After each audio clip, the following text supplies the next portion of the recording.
remember that we have another activity at 1 p.m. The last group topic is gamification, turn your classroom into a video game by Anel, Rubén, and Juan. I guess this is the order. Anel will be introduced by Carlos Castillo. Anel Hernández is majoring in English at Universidad de Panamá, an English tutor at Barrios Panama Foundation. He took leadership without being in charge and leadership core trainings. He participated in La Investigación Cualitativa, un estudio a profundidad seminar. La voz y acción escénica by Festival Internacional de Artes Escénicas, and Cómo crear arte teatral by Universidad de Panamá. He is certified in building high-performance teams in hospitality by Dubai College of Tourism. The Fundamental of Digital Marketing by Google Digital Garage, and he is the winner of 2019 edition Samsung Solve for Tomorrow for Latin America contest. Let's welcome him. Good morning, everyone, and thank you, Carlos, for that kind introductions. In today's world, our students are spending a lot of time in front of our screen and playing video games. We're just taking advantage of it. That's when it comes gamification into this game. In today's sessions with the other two speakers, we'll be talking about how you can gamify your classroom and turn into a video game. I know that it sounds insane and almost impossible to do it, but I'm pretty sure that we can just figure this out together. So before getting to the main gamifications element, let me make a pause to clarify what are those differences between these two, that even though when they are pretty close, they're not the same per se, because the first one, game-based learning, is uses actual games to be learning objective, because the students are just learning for playing these games. Meanwhile, gamification is adapting games elements into your courses. Those little things that we can see in video games, but now in our reality, aka your classroom. So I'm pretty sure that now you're clear about what is the definition of gamification. So let's see how can gamify your classroom.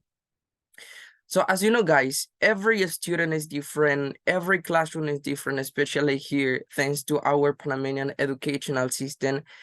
And every student is different as well, in the terms that they're not thinking in the same. So the first thing that you need to do is going to be like your baby step, is survey your students, because this is the only way that you can find out which games they like to play and which game makes them lose track of time.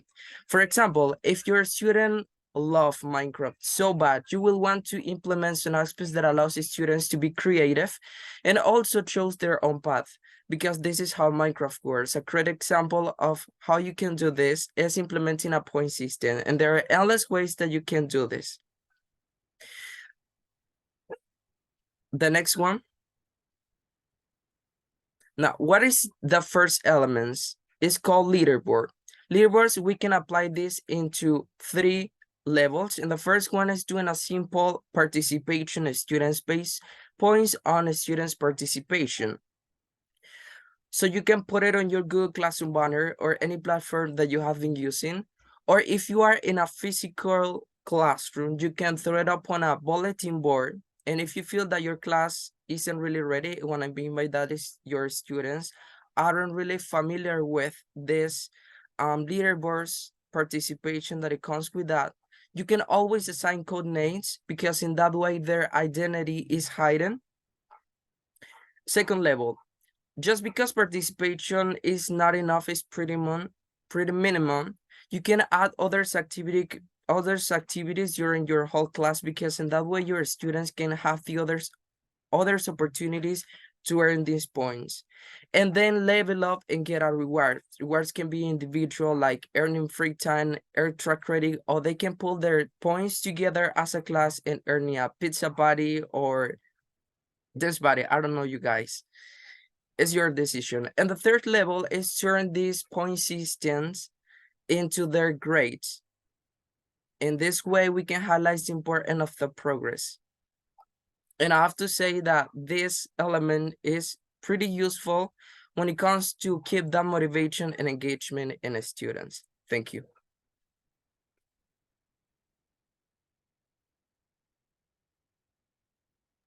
Thank you, Anel, for your presentation. Next participant is Juan, right? Yes, teacher. Exactly. Okay. Melanie Powell will be introducing Juan. Okay. Juan Pablo Samaniego Melgar is currently working at Royal Decameron Panama Costa Blanca Hotel as Hotel Security Unit. He studied at Guato Technical and Professional Institute, where he obtained a bachelor's degree in tourism. He participated in several seminars with the Peace Course based on leadership. He taught English at San Juan de Dios Antón High School and classes with gamification methodology in the Red Cross Penonomé. He aspires to be a teacher or translator in the field of education or tourism. He is close to getting his bachelor's degree in English. His hobbies are listening to music, watching movies, and playing video games on his cell phone. He is a great listener and is very good at communicating with people. In the future, he intends to travel abroad to continue his professional training.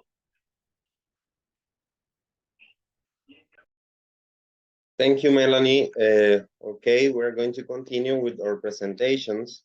I'm presenting to you the second element that is called badge. We can also add badge into the classroom because many different games provide these elements, so we can use it and incorporate that into our classroom. Badge can be displayed in a bulletin board or a leaderboard. You can also give the opportunity to students to modify or create their own badge. They are pretty creative, and this gives them the opportunity to do it. So what is needed to earn is something similar, like a reward that you're gonna get at the end of the semester or at the end of the class. When I was teaching classes at Red Cross, working with children, we realized that if you use this strategy, the children are going to pay you more attention if you are a theoretical or every single day doing the same tasks. So if you use games, they are going to be enjoying that class, and they are going to pay attention to you, and they are going to feel more comfortable. A third element that is called quest or task. We can create game in the classroom, and the first one idea is a scavenger hunt. Hunts are always really fun to add to the classroom. This can be done all right through the Google Forms. The second one that is called tags or questions, similar to a role-playing game, which allows gamers to choose their path and different outcomes based on their choice. They can choose their own adventure boot for a report that you can give them the option for a choice to choose fiction or not fiction. The number 3, tasks or questions. Students can be on the hunt for particular info on a current event or something that is going in your system community. You can even add in bonus points or bonus questions that at the end of the semester or of the year, you are gonna show a leaderboard in which every single student is going to feel that they are in a competition.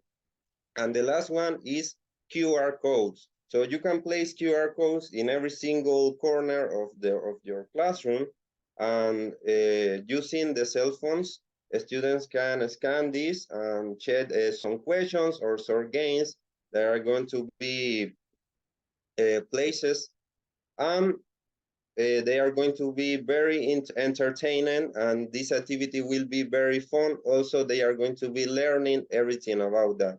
So gamification is one of the strategies that you can use with children and students from the high school level. So thanks.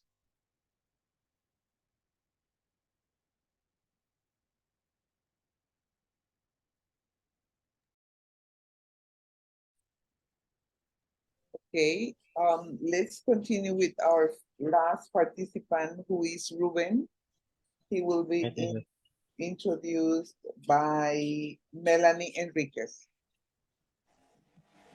Rubén López is a young student from Penonomé, capital of the province of Cocle. He graduated from Anel Hernández High School. Currently, he's about to complete his bachelor's degree in humanities with an emphasis on English at the Panama University. He has had the opportunity to participate in the program Panama Bilingual in the prestigious Anglia-Ruskin University in the United Kingdom in 2019. A training abroad that provided new teaching methodologies through intensive English courses, seeking to improve the skills and performance of teachers and future teachers within the classroom. A phrase that characterizes him is that every single day we learn something new, no matter how insignificant it would be. Welcome, Ruben. Thank you, Melanie. Okay, the last element that we will see today is to add gamification into the classroom with classic or digital games.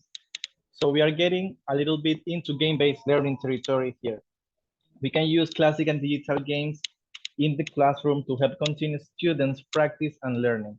We can use vocal bingo or Yahtzee or any of the digital games like Bamboozle, Phone Brain, Minecraft for Education, or any of the digital games that you find online can totally be used. Another game, right? Another game that you can play is the Wikipedia link game. So in this is going to help students to understand the connection between different things. So in your leaderboard, maybe you choose the top student to pick 2 random topics. Then the students need to go on Wikipedia and connect in the fewest links possible how one topic gets to the other. So students have to write out a sentence explaining how one link leads to the next link. So in this way, you will know that they are not just aimlessly clicking around Wikipedia. Sorry. To sum up this presentation, here I have some benefits that gamification provides to your classroom. The first one is engagement, because students become more engaged on their task. Ownership, because they take more ownership of their work. In addition to ownership, we also look at the voice and choice. Students have the ability to choose which batch they want to try to attend and go for. And they have the ability to take as long as they might need to achieve that batch. Another component is the recognition. Recognize your students for their work and how hard they have been working. So having that recognition in the leaderboard and giving students those badges somehow shows that they work hard to earn their spot. And the last one is providing feedback. So with that, you can check or monitor their students and see how they are doing as far as they progress toward badges. Moreover, students are able to help one another and get instant feedback from a lot of the platforms that we can use in the classroom. With all these helpful tips, I hope you have as much fun adding gamification into your classroom as your students have participated in it. There are many different opportunities and ways to do it, so go ahead and have fun and do what works for your classroom. Hopefully, as I said before, you will have more engaged, motivated, and confident students after all this. Thank you.